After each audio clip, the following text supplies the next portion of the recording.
Okay, folks, welcome to Market Wrap for the 26th of June. All right, if you're watching this on Market Wrap Clips, we want you as a member, please take advantage of our 14-day free trial offer.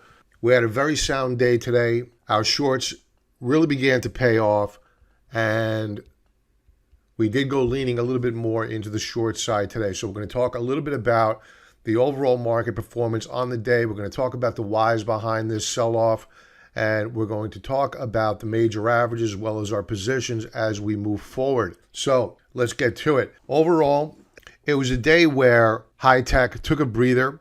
Names like Apple down about 0.75%, Google down over 3%, Nvidia, of which we are short, down nearly 3.75%. That sold off into the close.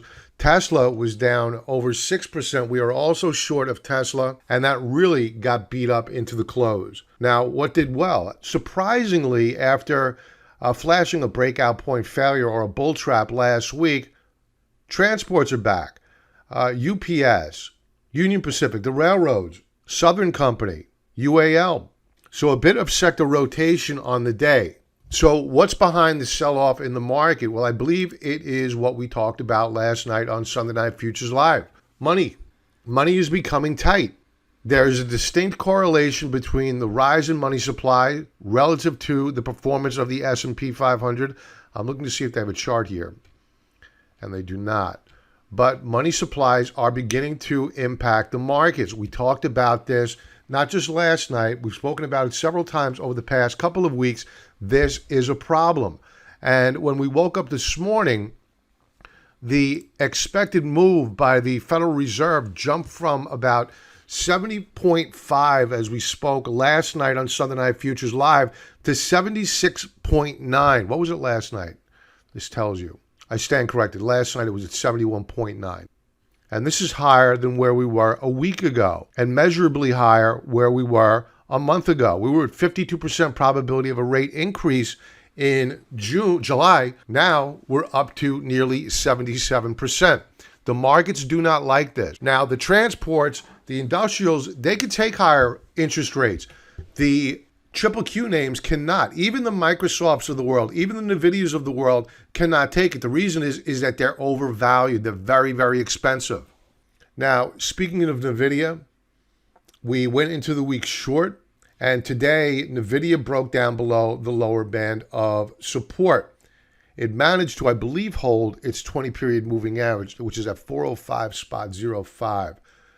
Yeah, we're still above that 20-period moving average.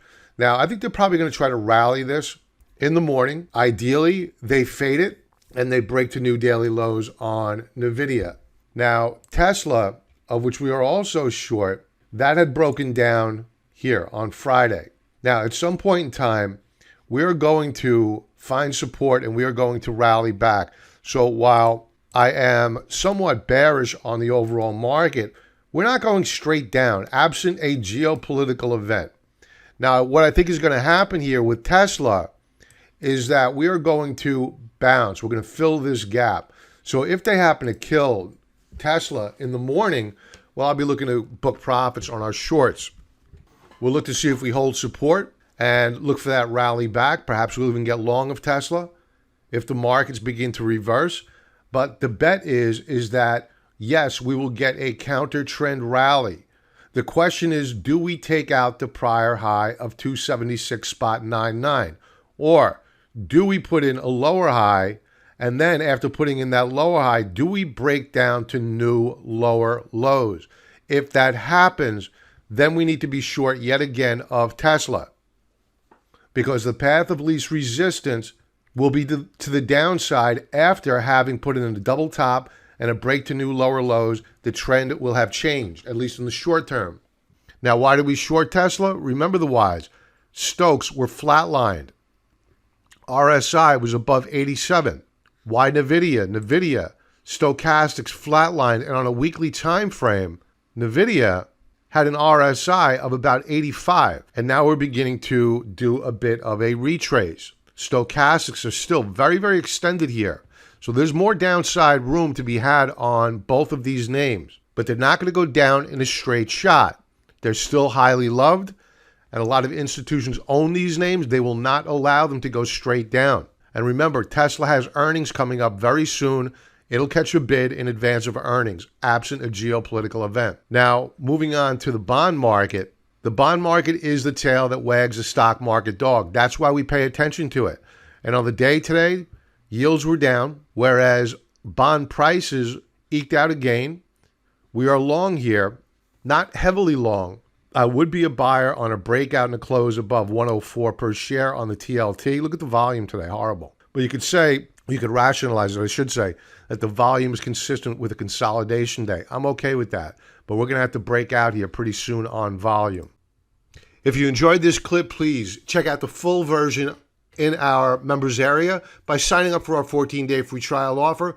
We'd love to see you in the forum talking with some really great people. So act now, join, and get all of our commentary, market insight, trade alerts, and options income right now. 14-day free trial offer. I'll see you on the other side in the forum. Make sure you say hello. See you there.